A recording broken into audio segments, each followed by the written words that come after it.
At my sister's promotion ceremony, my father raised a glass in front of a 4-star general and declared, "Genevieve is the future of American strategy."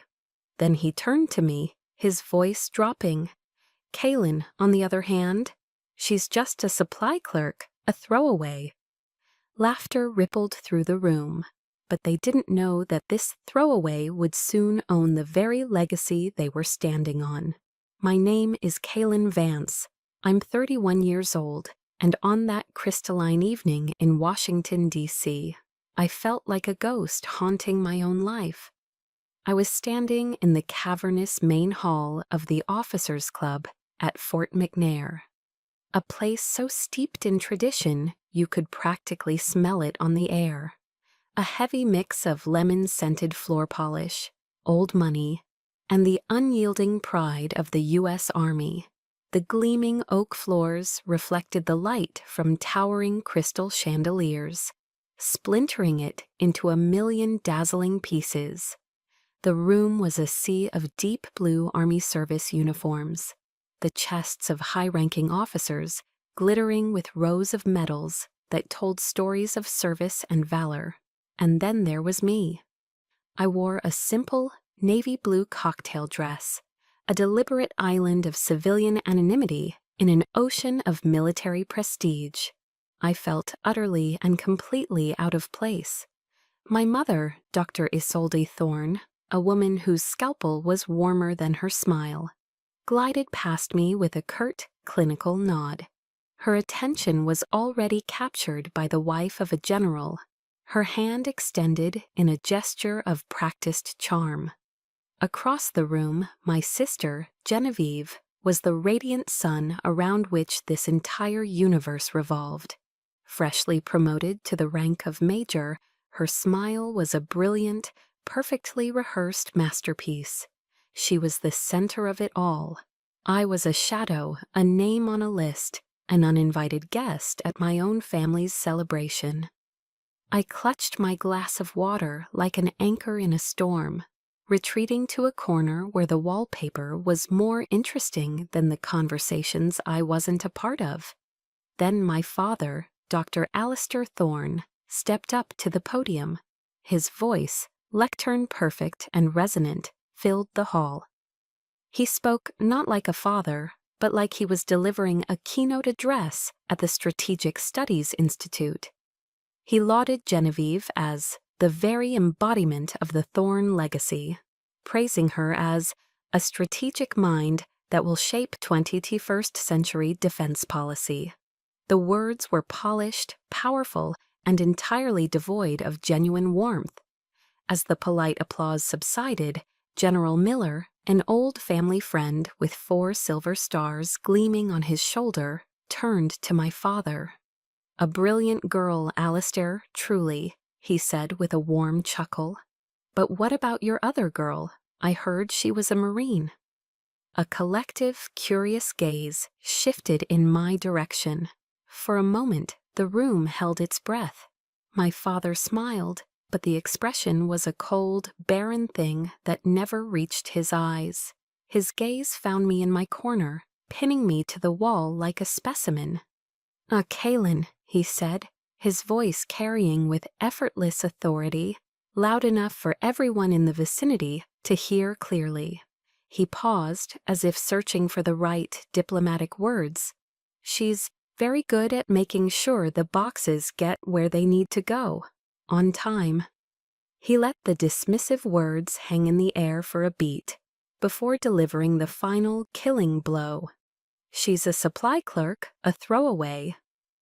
The word throwaway didn't land with a crash. It landed with a sickening, profound silence that seemed to suck all the air out of the room.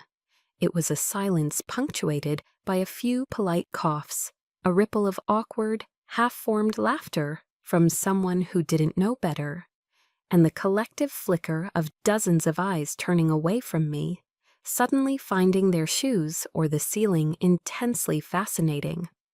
No one spoke up. No one met my gaze. In that one gut-wrenching second, I glanced at my mother. I saw a flicker of irritation, cross her perfectly composed features. But it wasn't for me. It wasn't for the daughter who had just been publicly gutted by her own father. It was for the husband who had shown a lapse in protocol, who had displayed such a lack of social finesse in front of such important people. That's when the last fragile piece of hope I didn't even know I was holding finally shattered. I understood. It wasn't just that they looked down on me. I was an inconvenience to their perfect narrative, a smudge on their pristine family portrait. I didn't cry. Tears were a luxury I hadn't been afforded in years, a currency I had learned was worthless in their world.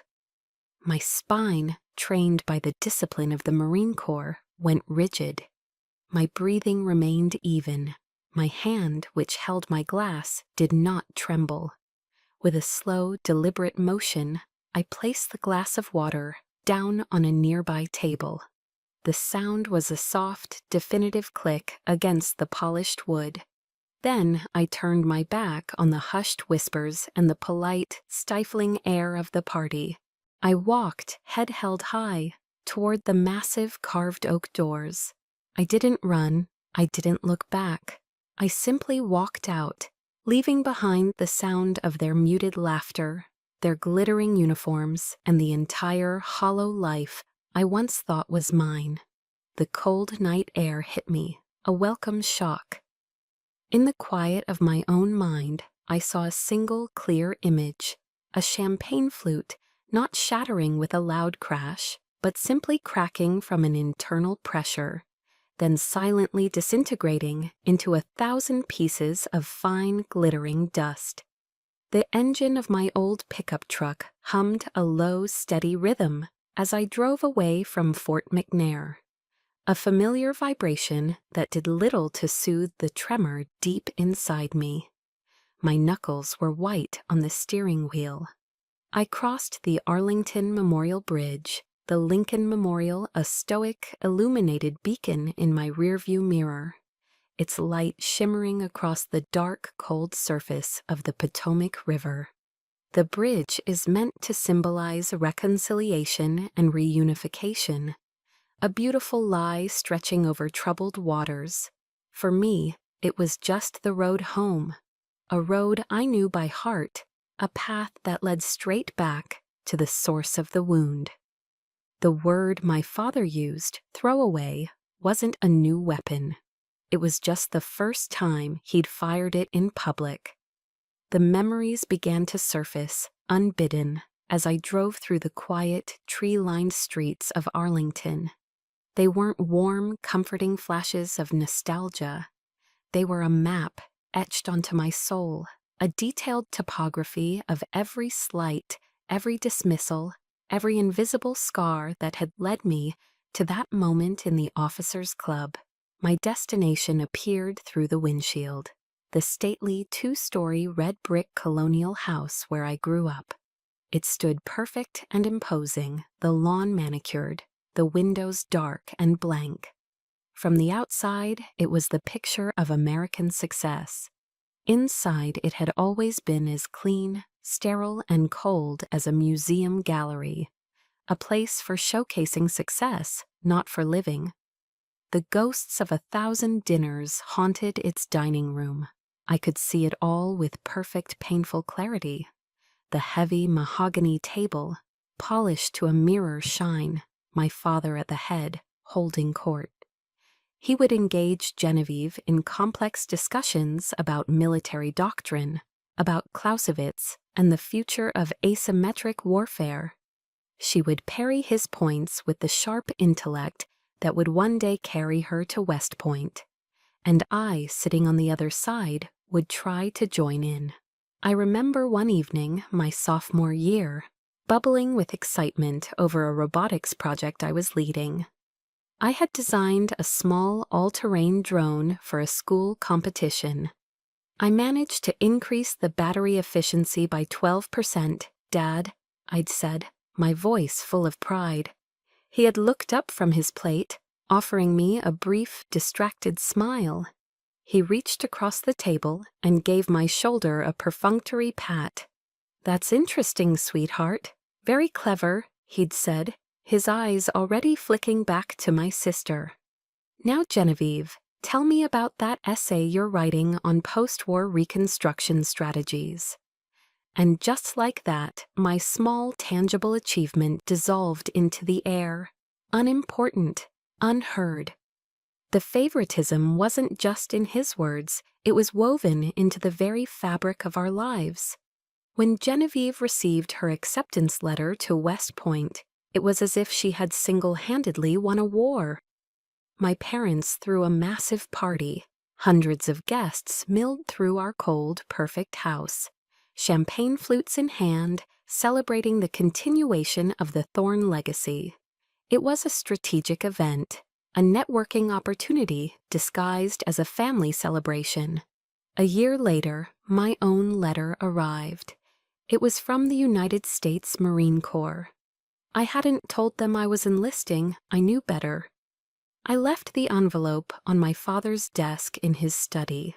That evening he summoned me. The letter was on the heavy blotter, looking small and insignificant. He didn't yell. Yelling was too common, too unrefined. He just looked at me with a profound, bone-deep disappointment. "You've disgraced this family, Kaylin," he said, his voice a low, controlled hum of fury. He couldn't understand, or perhaps he refused to, that I was also choosing a path of service. I was inspired by a history teacher, Mr. Abernathy, who once told our class, "History isn't just written by the generals, Kaylin. It's carried on the backs of the logisticians who make sure the army can march." I wanted to be one of those people. My path didn't come with the polished prestige of West Point or a future in the Pentagon. It was a path of grit and grease, of ensuring the vast, complex machine of war had what it needed to function. To them, if it wasn't glamorous, it wasn't valuable. My choice wasn't a career, it was a betrayal of their brand. But the deepest cut, the one that truly defined my place in their world, came on my 16th birthday. It was supposed to be my day. I had looked forward to it for weeks, imagining a simple dinner, maybe a chocolate cake from the local bakery, the stuff of normal life. But on that same evening, a prominent U.S. senator had an unexpected opening in his schedule and invited my parents to a fundraising dinner. There was no hesitation on their part. My quiet birthday was instantly canceled, deemed expendable. I didn't understand the politics, only the ache in my chest. I cried hot, messy, teenage tears in the kitchen. My mother, Dr. Isolde Thorne, found me there. She didn't embrace me. She didn't offer a word of comfort. She looked at me with the cool, detached gaze of a surgeon assessing a minor, inconvenient complication. "Kaylin, grow up," she said, her voice sharp and sterile. What is one birthday party compared to a relationship that could help Genevieve secure a prime position after graduation? Don't be selfish. Don't be selfish. The word sliced through my grief and hit something fundamental. My future didn't matter. My feelings didn't matter. My simple wish for a birthday cake was selfish when weighed against the strategic advancement of my sister, the golden child, the one who reflected their ambitions back at them. Have you ever had a moment like that? A moment so clear, so cold, that it redefines everything you thought you knew about your own family? That night, alone in my room, I finally understood. I wasn't a member of the family. I was an asset in the Thorne family portfolio, and I was an unprofitable investment. The love I thought was a birthright was in fact conditional, and I had failed to meet the conditions. The humiliation at Fort McNair wasn't the wound, it was just the salt being publicly, brutally ground into it. The moment I stepped off the bus, the air of Paris Island, South Carolina, hit me like a physical wall. It was a suffocating blanket of heat and humidity, thick with the smell of salt marsh and sweat. The soundtrack of my new life was the unending scream of the drill instructors and the percussive, rhythmic stomp of combat boots on hot asphalt. This was the forge. Here, no one cared that I was a thorn from Arlington, Virginia. My last name was worthless, my background irrelevant. They cared about one thing and one thing only. Could I perform? Could I run 3 miles without stopping? Could I hit a target at 500 yards? Could I endure the endless barrage of physical and mental stress without breaking? For the first time in my life, I was measured solely by my own merit. The legacy of the Thorne family was stripped from me, along with my civilian clothes and my long hair, which fell to the floor in a forgotten pile. Every muscle in my body screamed in protest. I ran until my lungs burned, did push-ups until my arms gave out, and learned to field strip a rifle in the dark until my fingers were raw. But the physical agony was a clean, honest pain. It was infinitely more bearable than the slow, corrosive acid of 17 years of emotional neglect. In the cold, sterile house in Arlington, I had been invisible. Here, in the mud and the grime of the crucible, I was seen. I wasn't falling apart. I was being broken down and forged into something new, something stronger. I didn't just survive, I rose. My true test, however, wasn't on the manicured grounds of a training base. It was in the dust-choked reality of Helmand Province, Afghanistan. Helmand wasn't a strategic discussion over a dinner table. It was a tangible, living thing that wanted you dead. It was the fine, talcum-like dust that coated everything, the searing, relentless sun, and the constant, low-grade fear that hummed beneath the surface of every moment. As a logistics non-commissioned officer, my job was the unglamorous, life-or-death business of supply. I didn't plan raids or lead patrols. I made sure the Marines who did had the water, the ammunition, and the blood bags they needed to stay alive. My world was convoy schedules, threat assessments, and cargo manifests.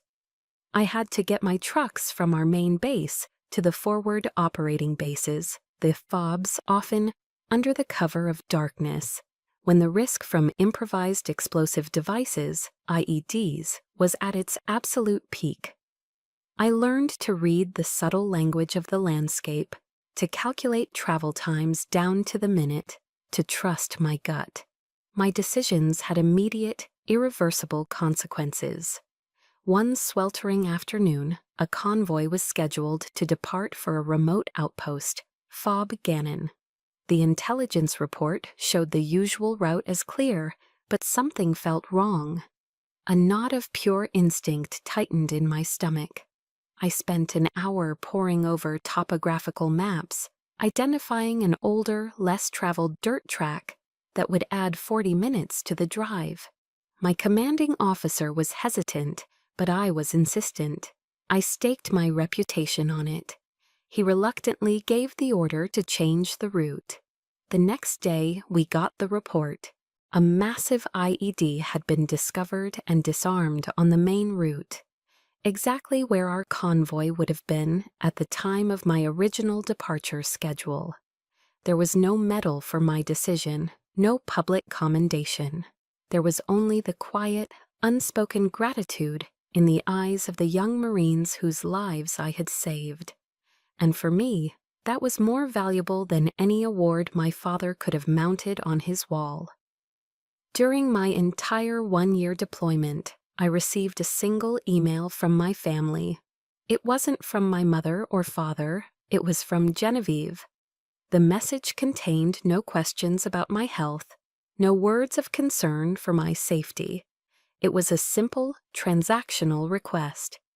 "Kaylin," it read, "Dad wants a unique gift for a certain senator. Can you get a U.S. flag that has flown over a fob in Helmand and send it home? It would make for a great story at his next fundraiser. I stared at the screen of the ruggedized laptop, the distant rhythmic thud of outgoing mortar fire punctuating the silence of the tent. A great story. That's all my war was to them. A prop. A piece of set dressing for their grand theater of influence and power in Washington. My reality of dust, sweat, and fear was just a fascinating anecdote to be traded for political capital. I didn't feel anger. I didn't feel sadness. I felt a profound, chilling emptiness. I hit the delete key, erasing her words from my screen, and with them the last lingering embers of any obligation I felt toward the Thorne family. I never replied. After my honorable discharge, I didn't point my truck south on I-95 toward the manicured lawns of Arlington. I drove north toward the grit and steel of Baltimore. It was a conscious choice, a rejection of the polished world that had rejected me. The city felt honest in its toughness, a place where you were judged by what you could do, not who you were. In a sprawling, forgotten industrial park, smelling of rust and damp concrete, I found my sanctuary, a dusty, cavernous garage. With a can of white spray paint, I stenciled Aegis headquarters on the roll-up door. It was a small act of defiance, a flag planted in a new world that was entirely my own. This was where Aegis Command was born. It wasn't just lines of code. It was a philosophy forged in the crucible of war. It was every hard-won lesson from Helmand, every near miss on a darkened road, every logistical nightmare I had untangled, all meticulously translated into a smart, secure, and intuitive system. My guiding light was a dog-eared copy of A Higher Standard, the memoir of General Anne E. Dunwoody, the Army's first female four-star general and a fellow logistician. Her words, "Logistics is not an afterthought. It is the lifeblood of the force," became my gospel. My life shrank to the four walls of that garage.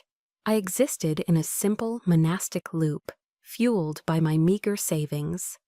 My diet consisted of instant ramen noodles, the salty broth a poor substitute for a real meal, and cheap, bitter coffee, brewed in a stained pot that was my most faithful companion. The space was cold, vast, and achingly lonely. The only sounds were the relentless click of my keyboard and the distant, melancholic rumble of freight trains passing in the night. Yet, amidst the solitude, a fierce sense of purpose took root. For the first time, I was building, not just surviving. I sent out hundreds of cold emails, my carefully crafted proposals, launched like messages in a bottle into the vast, indifferent ocean of the defense industry. The silence that came back was a familiar, heavy blanket, an echo of the Thorne family dinner table. Then, one gray Tuesday morning, my phone buzzed with an unfamiliar Ohio area code. A small, hungry logistics firm wanted a demo. Hope, a dangerous and unfamiliar feeling, flickered to life in my chest. I didn't hesitate. I threw my laptop in a bag, grabbed a handful of protein bars, and drove all night. My old pickup ate up the miles on the Pennsylvania and Ohio turnpikes, the hypnotic rhythm of the road a welcome distraction. I arrived in a nondescript office park just as the sun was casting a weak, watery light over the horizon. I delivered my presentation in a sterile conference room to a handful of impassive executives in ill-fitting suits. But my attention was drawn to one man in the back of the room. He didn't fidget or check his phone. He just watched me with an unnerving, focused intensity. He had the lean, powerful build of an athlete, coiled energy even in stillness, and a pair of sharp, intelligent eyes that seemed to see right through my corporate pitch to the woman who'd built it. A thin white scar cutting through his left eyebrow gave his face a rugged, serious quality. When I finished, The room offered a smattering of polite, non-committal applause. But he didn't clap. He simply stood up and walked toward me with a confident, purposeful stride. He extended a hand, his grip firm and sure. "Sergeant Vance?" he asked, his voice low and direct. It wasn't a question. "I'm Jax Riker, MARSOC. You coordinated an emergency resupply for us in the Korengal Valley, 2012. Your call saved 2 of my guys." The air left my lungs. The sterile conference room, the board executives, the hum of the fluorescent lights, it all faded away. He didn't see a throwaway. He didn't see the Thorne family's black sheep. He saw Sergeant Vance. He remembered a single critical decision I had made years ago, on the other side of the world, a decision that had mattered. He turned to the company's manager, his voice ringing with an authority that instantly commanded the room. "This system isn't theory," Jax said, gesturing toward my presentation screen. "It's built from blood and mud. We need to test it." That night, Jax and I sat in a dimly lit local bar, the kind with worn wooden tables carved with decades of initials and the comfortable smell of stale beer and fried food. We ordered a couple of cold domestic lagers, the condensation beating on the cheap, thick glasses. For the first time, I told my story, all of it, to someone who actually listened. He didn't offer pity or platitudes. He listened with the quiet, profound understanding of a man who had also seen the unvarnished reality of the world. When I finished, he just nodded slowly, taking a long drink from his bottle. He looked me straight in the eye, his gaze unwavering. "Your family doesn't get it," he said, his voice rough with a sincerity that resonated deep in my bones. "They talk about strategy from their ivory towers, but they have no idea that no strategy on Earth works if the guy on the front line is out of ammo and water. You're not a throwaway, Kaylin." He leaned forward slightly, his expression serious. "You're the lifeblood." A warmth spread through my chest, a feeling so foreign and so powerful I almost didn't recognize it. It was more than just validation. It was the feeling of being truly seen. In a noisy bar in the middle of Ohio, with a man who was, until a few hours ago, a complete stranger, I had finally found a glimmer of what family was supposed to feel like. The warmth I'd found in that Ohio bar with Jax felt like a distant dream. Reality came crashing back a few weeks later in the form of a phone call.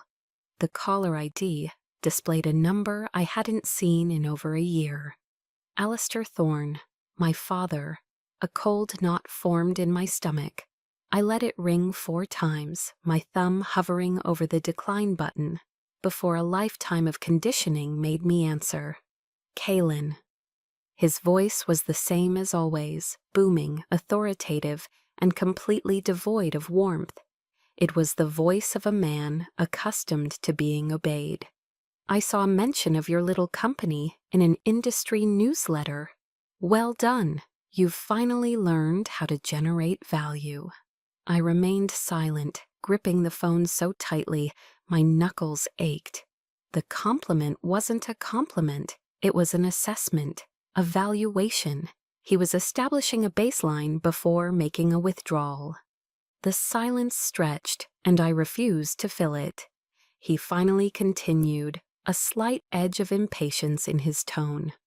"Now is the time to fulfill your duty to this family. I need you to arrange a meeting for Genevieve with the senior leadership at DARPA. You're operating in that world now, Kaylin. It's time to leverage it. Don't let the efforts of this entire family go to waste because of your selfishness." He wasn't asking. He was issuing a command. The old familiar feeling of being a tool, a means to an end, washed over me. The hope that my success, built on my own terms, might finally earn me a sliver of genuine respect, evaporated. They hadn't changed. They had just seen that the throwaway now had a use. A basic tenet of military training echoed in my mind. Never let the enemy dictate your position. I would not let him drag me back onto his emotional battlefield.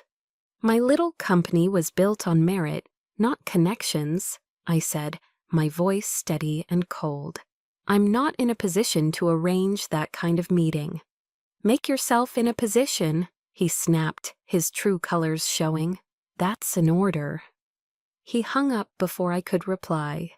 A few days later, my mother tried a different tactic. Her voice, when she called, was syrupy sweet, a tone she reserved for manipulating hospital administrators or the spouses of powerful men. "Kaylin, darling," she cooed, "I heard you had a little chat with your father. You know how he is, always so direct. But honey, you have to understand. We're a family. We support each other." I could hear the unspoken words hanging in the air. We support the one that matters.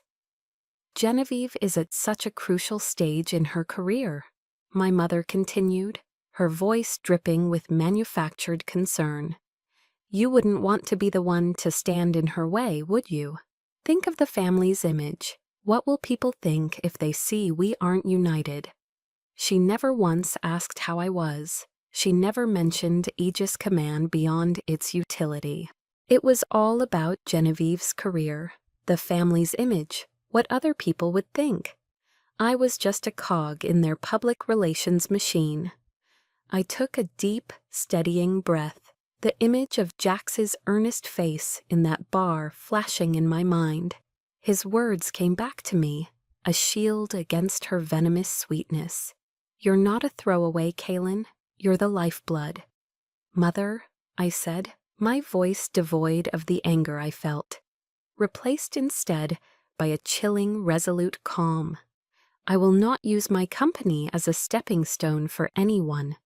Aegis Command was built on competence, on performance, not on backroom deals and family connections. I paused, letting the words sink in. I'm sorry, but the answer is no. The line went silent for a moment. The syrupy sweetness vanished, replaced by ice. I see, she said. Then a sharp, definitive click. The sound of the phone hanging up was louder and more final than any insult she could have hurled. The retaliation was swift and impersonal. A week later, a certified letter arrived at my garage. It was from the administrator of my father's corporate benefits plan.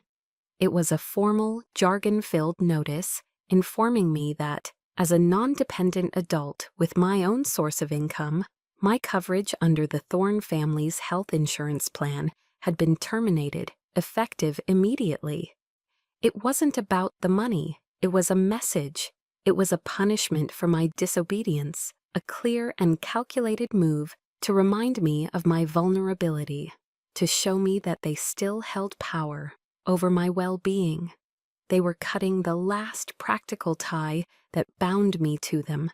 I stood there in the cold garage, the letter in my hand, and I didn't feel fear. I felt a strange, cold clarity. They had drawn their line in the sand. This wasn't a family squabble anymore. The war had just officially begun. For a few brilliant, deceptive months, it felt like we were winning. Aegis Command, with Jax now as my full partner, had landed a major contract with Stryker Dynamics, a name that carried the weight of a battleship in the defense industry. The victory was tangible. We hired our first employee, a young, hungry engineer named Finn.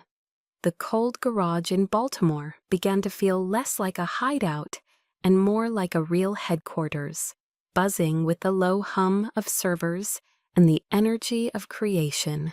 For the first time, I allowed myself to believe that I had finally outrun the long shadow of my family. That belief was a fragile glass structure, and it was shattered one Monday morning by a single email. The subject line, displayed in stark black letters, made my blood run cold. Notice of Unscheduled Comprehensive Security Audit. Aegis Command LLC. The sender was the Defense Logistics Agency, the DLA. My years in the military had taught me the difference between a routine checkup and an autopsy. This wasn't a friendly review. This was a full-scale, top-to-bottom, invasive deep-dive audit. The kind designed not to ensure compliance, but to find a single, fatal flaw to justify termination. It was a declaration of war, delivered with the chilling impersonality of a government server. Panic, cold and sharp, tried to claw its way up my throat. Breathe, assess, act. Jax, with his quiet, lethal efficiency and a network of contacts from his MARSOC days, made a few discreet calls. The intelligence came back within hours, whispered over a secure line, and it confirmed my worst fears. The audit had been strongly suggested during a casual conversation by a senior civilian official at the Pentagon, a man who, it turned out, was a regular fixture in my father's weekend golf foursome at the Army-Navy Country Club. They weren't just hoping I would fail. They were actively engineering it, leveraging decades of cultivated influence to punish me for my insubordination. The message was as clear as a gunshot. You will not succeed without our permission. The next few weeks descended into a frantic, sleepless blur. We were drowning in paperwork, responding to endless, ridiculously detailed requests for information that delved into every line of code I'd ever written. It was a war of attrition designed to bleed us dry of time and money. As we battled the DLA, a sick, gnawing suspicion began to grow in my gut. This felt too vicious, too desperate, even for my father. This wasn't just about control. It was about something else. On a hunch, I made a call to an old college acquaintance, Sarah, a sharp financial analyst on Wall Street. "I need a favor," I said. "Can you do some discreet digging, public records, credit reports, anything you can find on Alistair and Isolde Thorne?" The file she sent back 2 days later was the final devastating blow. The Thorne family, the proud, untouchable dynasty of Arlington, was a house of cards on the verge of collapse. They were drowning in debt. They had taken out a second mortgage on the historic Arlington house. My father had plowed their dwindling fortune into a series of high-risk hedge funds that had imploded. And then came the paragraph that made me physically sick: to secure a massive, last-ditch personal loan to maintain their lavish lifestyle. The European vacations, the charity galas, the political donations. My father had used his most valuable asset as leverage. Not property, not stocks. He had used the sterling reputation and projected career trajectory of his golden child, Major Genevieve Thorne, as a form of intangible collateral with private, high-risk lenders. They were sinking into a financial abyss of their own making, and in their desperation, they were trying to pull me under with them, to destroy the one success story that served as a glaring spotlight on their own catastrophic failure. The hypocrisy was a physical weight, pressing down on my chest, making it hard to breathe. That night, I sat alone in the silent, cavernous garage, the single bare bulb overhead, casting long, distorted shadows on the concrete floor. The DLA audit could ruin everything I had poured my blood and soul into. My family's pride was so pathologically fragile that they would rather see me destroyed than have their perfect image tarnished by their own incompetence. I remembered a line from Admiral William H. McRaven's famous commencement speech, a video I had watched dozens of times during my darkest nights in Afghanistan. "If you want to change the world," he'd said, his voice steady and strong, "don't ever, ever ring the bell." Ringing the bell in SEAL training meant quitting. It meant you were broken. I stared at the massive whiteboard that covered one wall of the garage. It was a chaotic, beautiful tapestry of my mind, complex algorithms, server architecture diagrams, logistical flowcharts. This was my world. A world I had built from nothing with my own two hands, on a foundation of integrity and sheer stubborn persistence. I would not let them burn it to the ground. The simmering anger I had carried for years no longer felt like a quiet internal burn. It erupted not into a hot, screaming rage, but into a fire of ice-cold, crystalline fury. A profound, unshakable resolve settled over me, chilling and absolute. I would not just survive this, I would win. But I would no longer play by their rules. I would play by mine. My hands were steady as I picked up my phone and dialed Jax's number. He answered on the first ring, his voice laced with the same weary tension that had become our constant companion. "Any news on the audit?" he asked. "Forget the audit," I said, my voice quiet, but harder than steel. "I have a new strategy. It's time to stop playing defense." He was silent for a moment, processing the shift in my tone. "What are you thinking, Kaylin?" I looked at the whiteboard, at the empire I had built, and then I looked through it, at the empire I was about to conquer. "They're drowning in debt," I stated, the words tasting like ash and iron. "So we're going to become their creditors. We're buying their debt, Jax, all of it." The rage I felt that night didn't burn out. It condensed. It transformed from a hot, blinding fire into the cold, clear focus of a diamond. The question was no longer if I would fight back, but how. My entire military career had been about logistics, the unglamorous critical art of seeing the whole battlefield, of understanding that grand strategies are meaningless without a flawless supply chain. This was no different. I was no longer a victim reacting to attacks. I was a strategist planning a campaign. I remembered a principle from Sun Tzu's The Art of War, a book my father revered as a theoretical text, but never truly understood as a practical guide. Know your enemy and know yourself, and you will not be imperiled in 100 battles. I knew my enemy's weaknesses intimately. Now it was time to build my strength. Jax and I began to operate like a two-person special operations unit, our garage transforming from a startup office into a war room. He, with his easy confidence and network of loyal contacts, handled the external-facing tasks, the field work.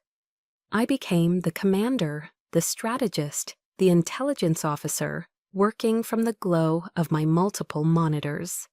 The first step was to construct a legal and financial fortress, a series of firewalls to mask our operations. On the advice of a shrewd, razor-sharp corporate lawyer in Wilmington, we began our silent invasion. The battlefield was the Delaware General Corporation law.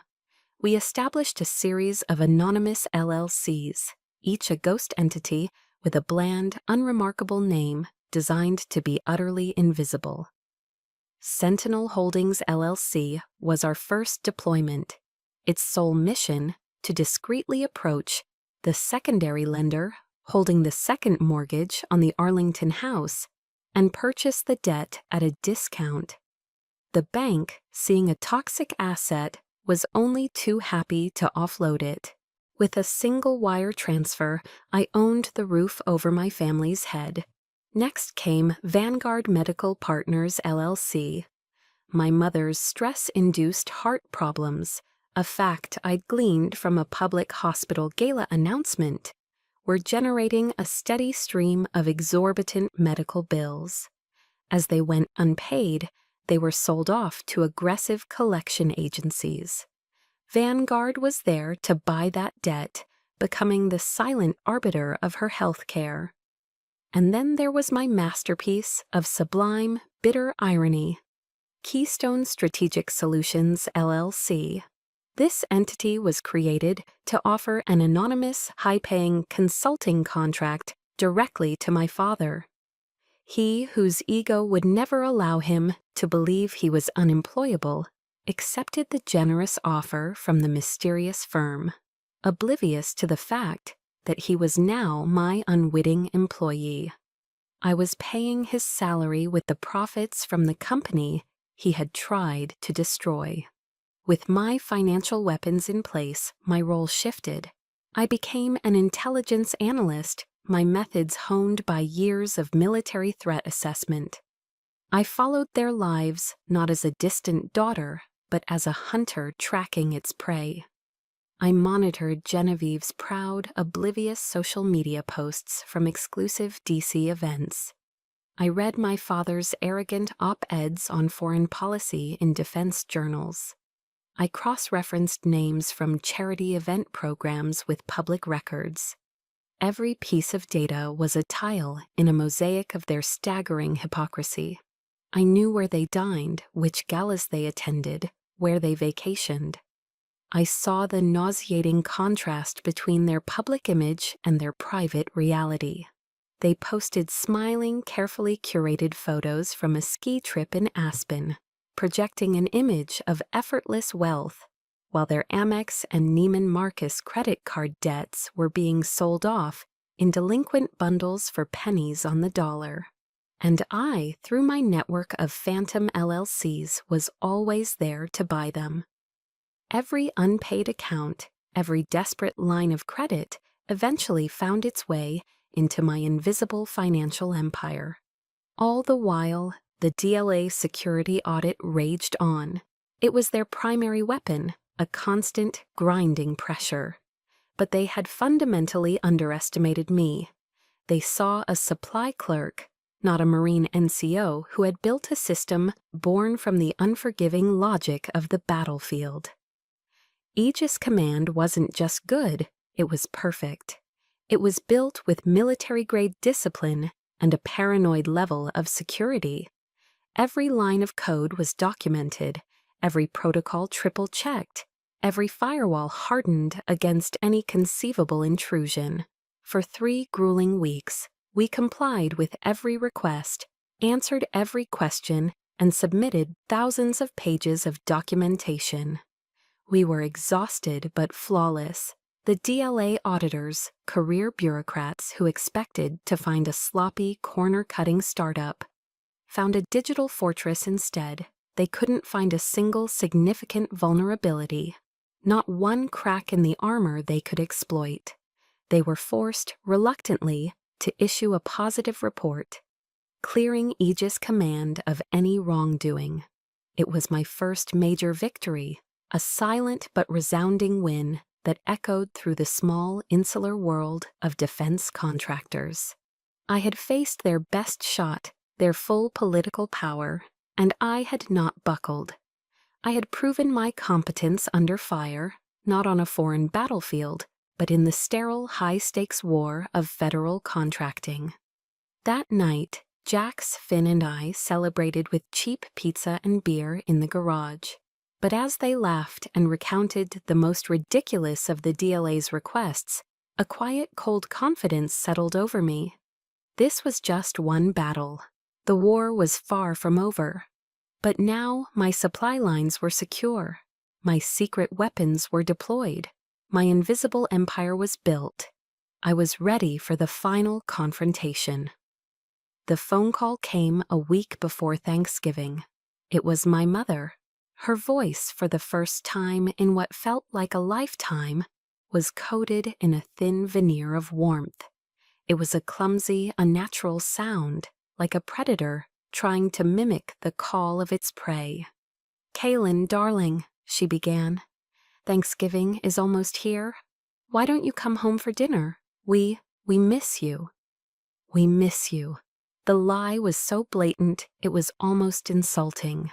I knew this wasn't a genuine olive branch. I knew they'd heard about Aegis Command passing the DLA audit, a piece of news that would have traveled fast through the DC grapevine. They didn't miss me. They wanted something. Their first attack had failed. so now they were reverting to a different strategy: feigned affection. An old version of me would have felt a flicker of hope. But the woman who had spent the last several months building a financial siege engine felt nothing but the cold, clear recognition of an opportunity. They had just handed me the perfect stage. "I'd love to, Mom," I replied, my voice smooth and even. "I'll be there." I wouldn't be arriving as the prodigal daughter, the black sheep returning to the fold. I would arrive as a strategist entering the final negotiation, as an executioner walking toward the gallows. The Arlington house smelled of roasted turkey, sage stuffing, and simmering hypocrisy.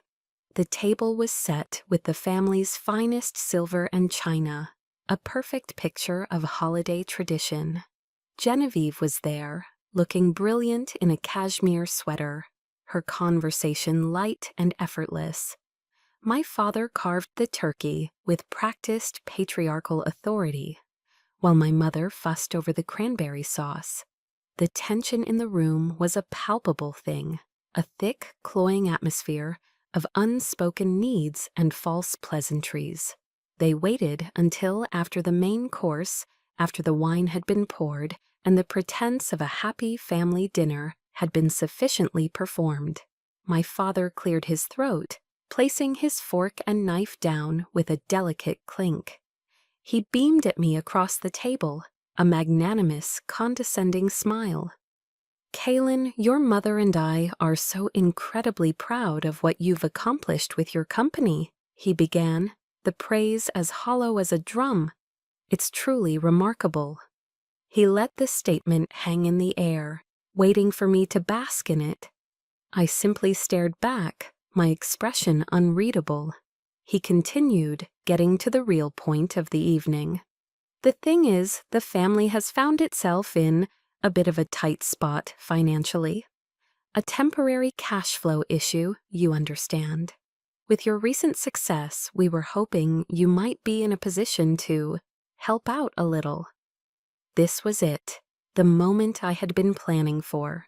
The air crackled with anticipation. Slowly, deliberately, I placed my own fork down on the pristine white tablecloth.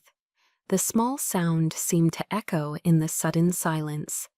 I looked directly into my father's eyes, holding his gaze without flinching. "I know," I said, my voice quiet, yet carrying to every corner of the room. "I know everything." From the leather satchel at my feet, I withdrew a slim black document folder. I placed it on the table between the half-eaten pumpkin pie and the crystal water goblets.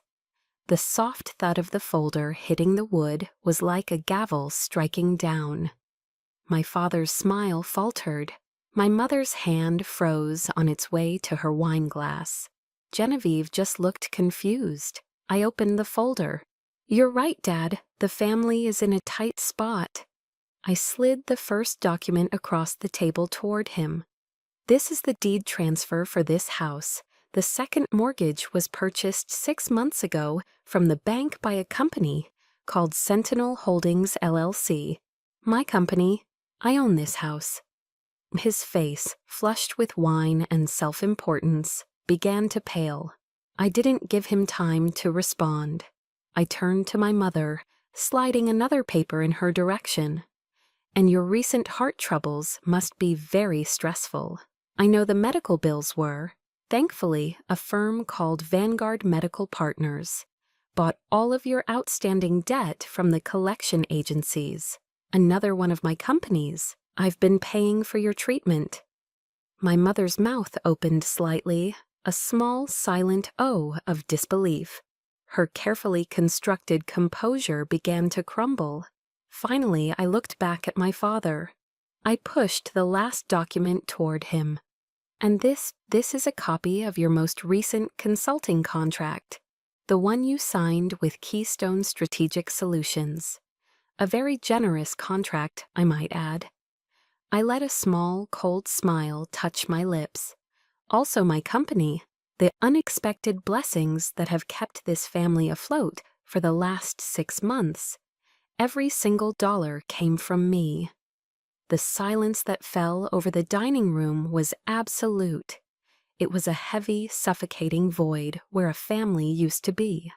My father's face had drained of all color, leaving it a pasty, grayish white. My mother stared at the papers, her hands trembling, her mind clearly unable to process the information. It was Genevieve, the golden child, the major, who finally broke the silence. Her voice was a stammering, incredulous whisper. "Kaylin, what are you saying?" I stood up from the table. My movement was slow, measured, powerful. I was no longer the girl cowering in the corner. I was the one in command. My voice, when I spoke, was as cold and clear as a funeral bell. "I didn't come here to collect a debt," I said, my gaze sweeping over their shattered faces. "I came here to deliver a truth. You taught me that legacy is everything, Dad. That bloodline is all that matters. But you were wrong. Competence is everything. Performance is everything." I took a step back from the table, my hands resting on the back of my chair. "You called me a throwaway." The words hung in the air, stripped of their power to hurt me, now repurposed as a weapon. But now this throwaway is deciding whether all of you still have a roof over your heads tomorrow. I left the Arlington house that Thanksgiving night without another word. The silence of their shattered world deafening at my back. The drive back to Baltimore felt different. The weight that had settled in my bones for 31 years had lifted. But in its place wasn't elation. It was a vast, hollow emptiness, the aftershock. The days that followed were a storm of reactions. My father retreated into a stony, defeated silence, the silence of a king who had been deposed in his own court. My mother, on the other hand, waged a campaign of emotional warfare. There were tearful, pleading voicemails left at all hours, begging me to reconsider, to not do this to them.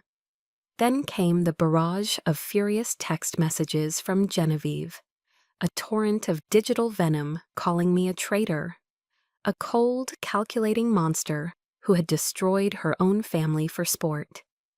I didn't answer a single call or reply to a single text.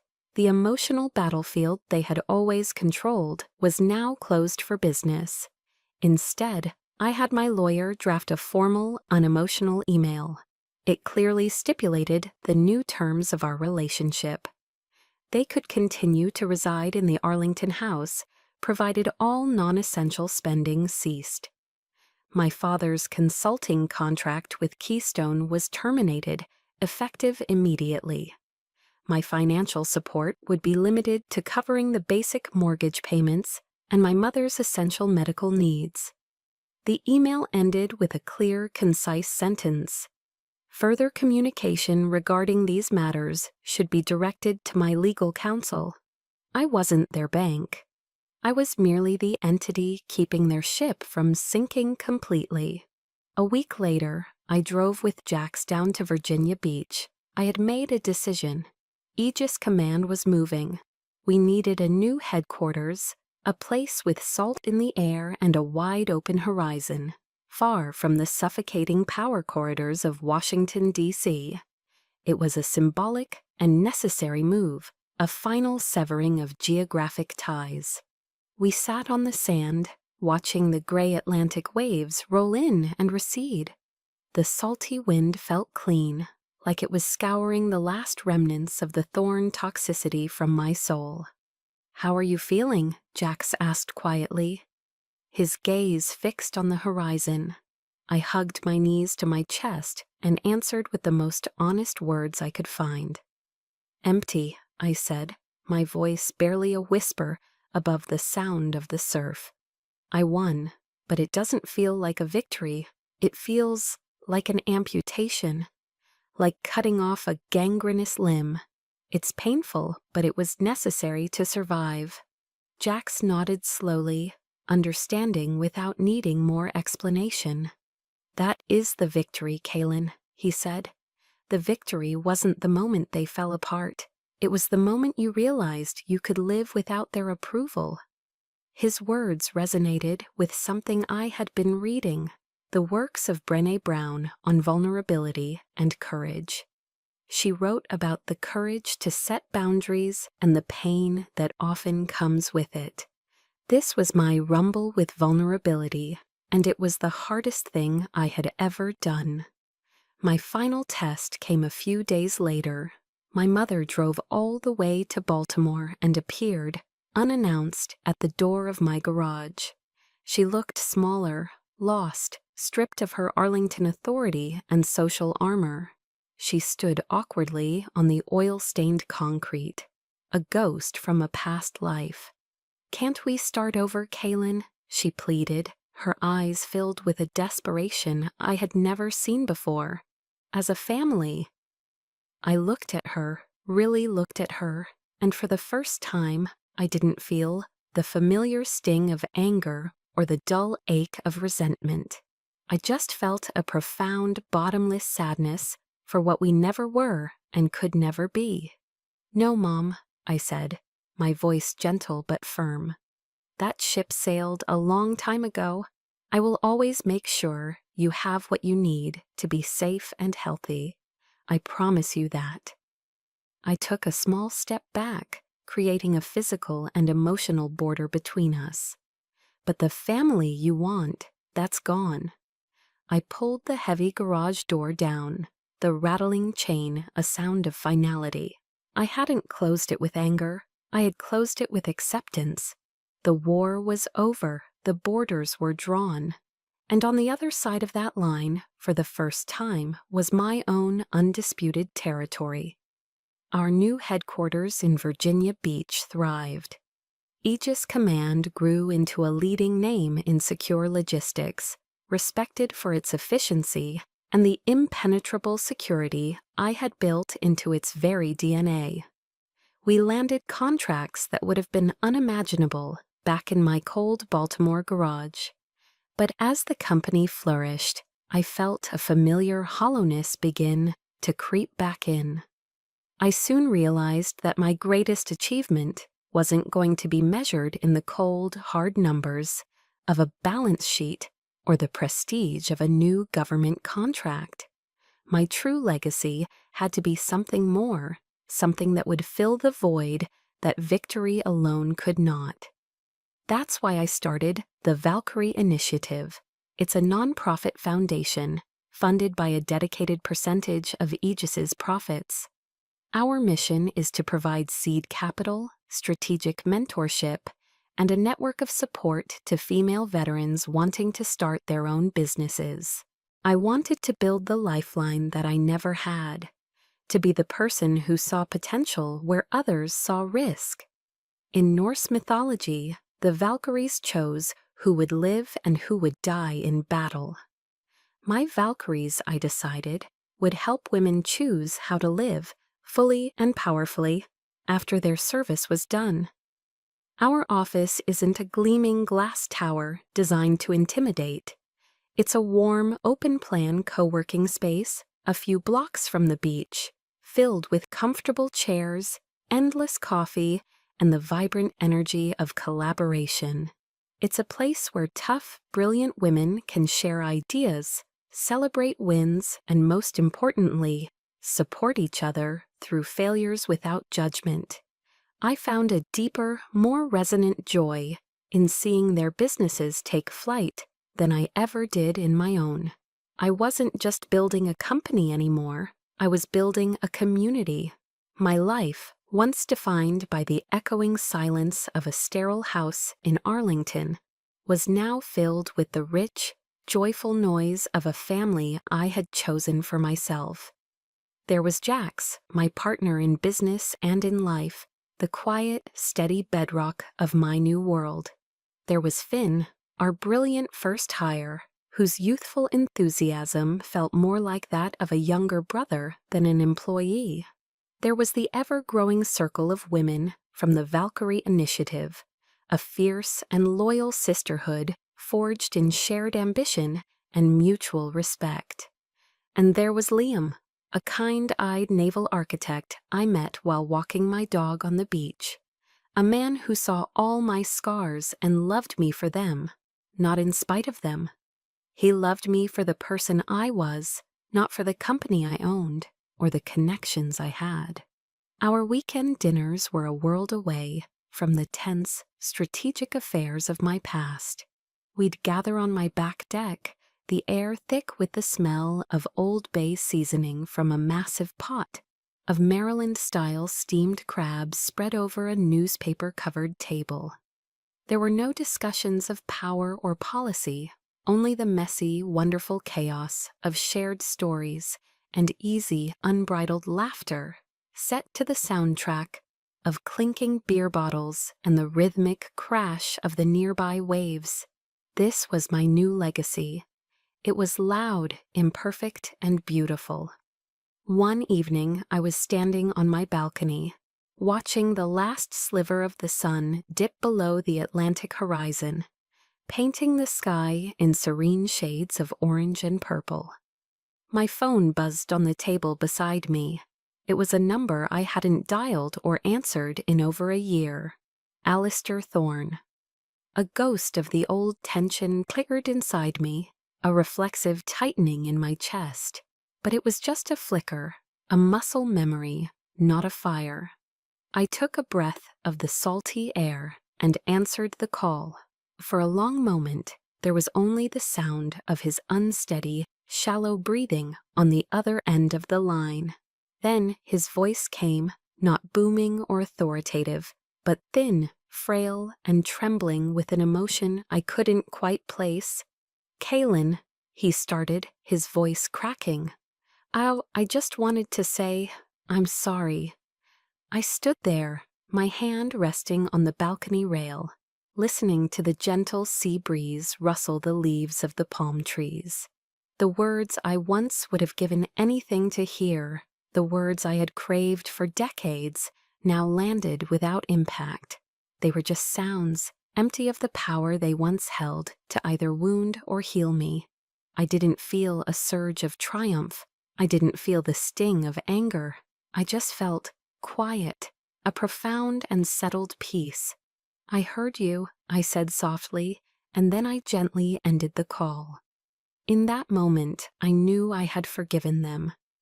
Not because they deserved it, or because his apology had changed anything. I had forgiven them because I deserved to be free. The real victory wasn't the moment they admitted they were wrong. The real victory was the moment their words, their approval, their very existence no longer had the power to define my worth. Standing there, with the vast, peaceful ocean before me and the sounds of my real family laughing inside, I knew I had finally made it home. I was free.